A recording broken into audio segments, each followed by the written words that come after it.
Good morning everyone, Black Octagon here again for part 3 of the video review.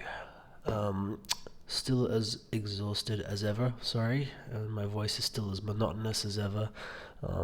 Went to bed very late, got up very early, and my girlfriend is still asleep, of which I'm very jealous, so again, gonna have to keep it down. I hope you're enjoying the review so far.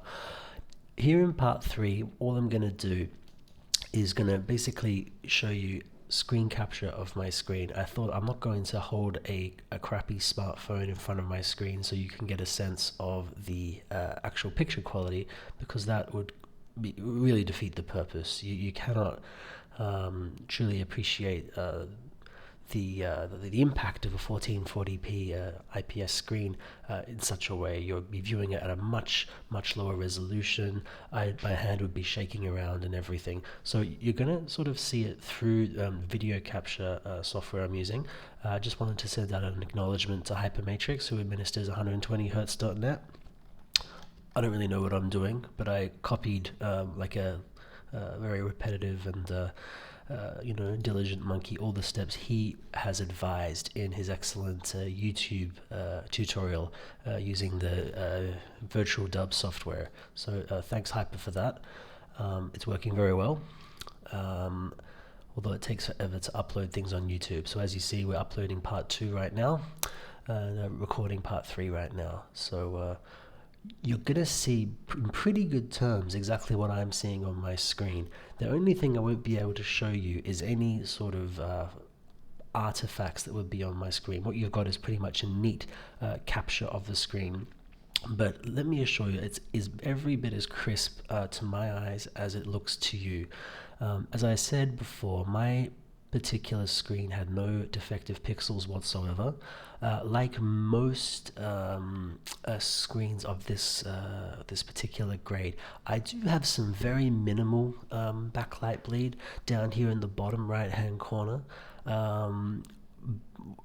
Just like the pixel defects, you only really notice it, in my view, if you're looking at a particular color background, in this case a black background, and really focusing on it. So here, if around where I'm moving the mouse cursor in the bottom right, if I look at it very closely, there are some parts where there's a very minimal amount of bleed, but it is extremely minor and in no way disturbing. And again, comparing it to my old Samsung 950D, that monitor also had some backlight bleed there. I would say a little bit more. So really, when you see references to these things like backlight bleed and pixel defects, it does not mean you're going to have something that disturbs you at all. So you can be lucky or unlucky depending on how you go, but as I understand it, in most cases these things are very minor. You pick it up if you're a trained technician, for example, or checking these things a million times a day, but don't stress too much about it, really. Okay, so we're just in 60 Hz mode here. I'm gonna just confirm that. Yeah, just using regular 60 Hz mode here. As you see, they're already set up the 96 and 120 Hz modes, which we'll get into in the final part of the review.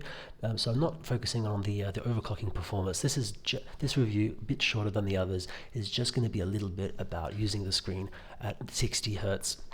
And we're going to keep it to Windows. Just the first thing to point out, if you have never used a 2560 by 1440p monitor in before, it really is quite a what am I doing here? It really is quite a huge step up in terms of screen real estate. I was already on a 27-inch monitor before, but it was 1920 by 1080, and the jump in resolution has been really quite noticeable. Definitely can, as you see now, basically pretend it was 2 monitors in one. Here I'm using this little neat software here. What's it called? I think it's called WinSplit Revolution. Highly recommend you guys to check this software out. What this basically does is you can use it to move around various windows you've got open on your screen to split them up nicely. So for example, here I've got Firefox uploading my part 2 of the review on the left, Steam on the right. What you can do, you just click on whatever window you currently are using and use these arrows up here to send it to a different part of the screen, and it does all the resizing and proportions automatically. So for example, let's click on Steam, click up. That's going to make it go in the top half of the screen, and I can make the Firefox go in the bottom half of the screen as well, just like that. Most useful is because of these are a widescreen, 16 by 9 widescreen. Best to do them right and left, in my personal opinion. It basically does allow you to treat your monitor like 2-in-1. And if you wanted to do 4 screens, you could also use these little arrows here. So highly recommend you to check that out. But in any case, let's treat it one screen at a time. One thing that you do notice, people have already raised this on the boards, is the screen real estate goes up, but the default size of your fonts and everything does stay the same. So if I load up a page of the Overlord Forums like we've got here about the color profiles, I think it usually starts off like that. Text is still quite small. You just got some free columns on the left and right. People can get around this by increasing the default size of the various fonts in Windows. Scooby puts a little sort of change font size button over here, but I find that with most web browsers at least, and other software as well like Firefox, if I just hold down Control and scroll up on my mouse wheel, I can manually improve the size of my my viewing screen until I get it to a point that I like, which will vary from screen to screen. So that's what I do personally. So yes, you do, with this increase of resolution, sometimes find that buttons and text is very, very small, but in most cases you can get around that in a variety of different ways. So very, very easy. As regards the color out of the box, now I knew that Scooby was posting color profiles for the OC like he'd already done for the SE and ME models. Here we've got the page on it's the thread on the Overlord Forums. I think it's sticky, where Scooby has posted some color profiles for the Tempest OC, both bright and low light ones. To be honest with you, I didn't personally use these for more than a few minutes. These screens are extremely bright out of the box, and I think what Scooby was trying to do there is reduce some of that brightness to focus more on the color warmth. But for whatever reason, maybe I personally prefer this very, very high brightness that the IPS displays have out of the box. I actually found that out of the box I loved how it looked, and just turned up the brightness even more to the max, believe it or not, and that was good for me. So, but this is just to say, the color profiles are here if you want to use them when your screen arrives. But it may be that you want something entirely different, and I'm just pointing this out to say that the difference in brightness and color to what I'm seeing right now compared to Scooby's profiles is quite huge, in fact. So what this means is, if you don't like the out-of-the-box color and you don't like Scooby's profiles, you can go into your graphics card software like Catalyst Control Center or the NVIDIA equivalent, and just modify all of that, all of those. Where am I going? I don't even know what I'm doing here. You can even just modify the colors manually through your software. You can't really do it so much through the monitor itself because there's no on-screen display with the Tempest OCs. That's deliberate. They cut them out because the use of on-screen displays and almost anything else like extra inputs, all of this can add input lag to the performance of the screen. And because this is clearly aimed at the gaming crowd, 120 hertz, we wanted.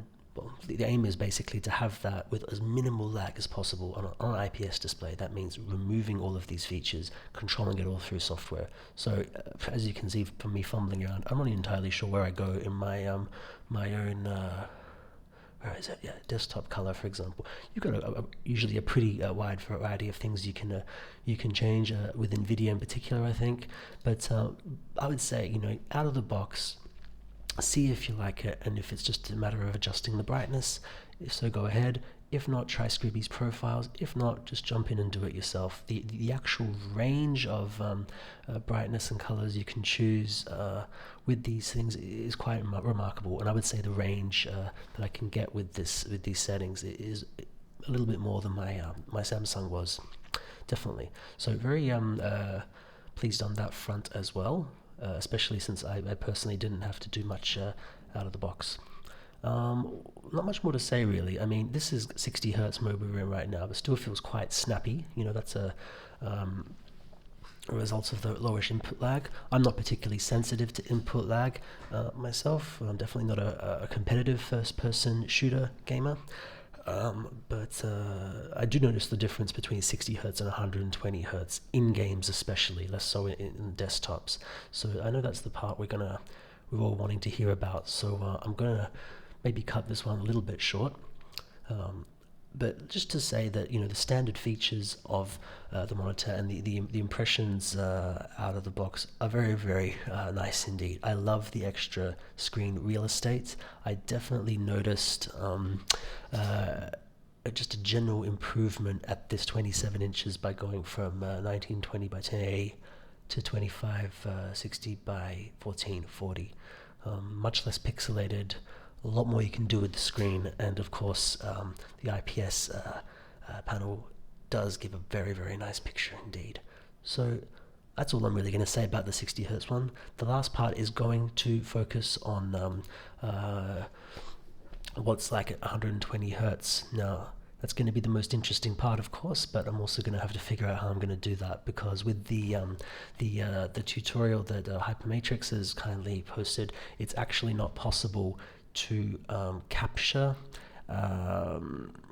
games in full screen mode, unfortunately. I need to run them in windowed mode, which is going to make the performance go down quite a lot, unfortunately. But in any case, you're watching this on YouTube, so even if I was to upload at a solid 120 frames per second, YouTube only supports a maximum of 30 frames per second anyway. So you're going to have to just watch and, you know, pretend everything's running a lot faster and smoother than it seems. Sorry about that. There really is no true substitute for seeing these things in person. And if I were to upload a 120 frames per second video, certainly wouldn't be doing it through YouTube. It would be like a file dumping service and would be in the many gigabytes. So sorry, but I'm not going to do that, at least at this stage. You know, you'll at least be able to get a general impression of how things are going. So right now, as I speak, part 1 of the review is up, part 2 is being uploaded, and part 3 we're signing off on right now. So stay with us for the final part, impressions of overclocking and how gaming is like at 120 hertz, 120 frames per second. Okay, thanks for listening. Bye.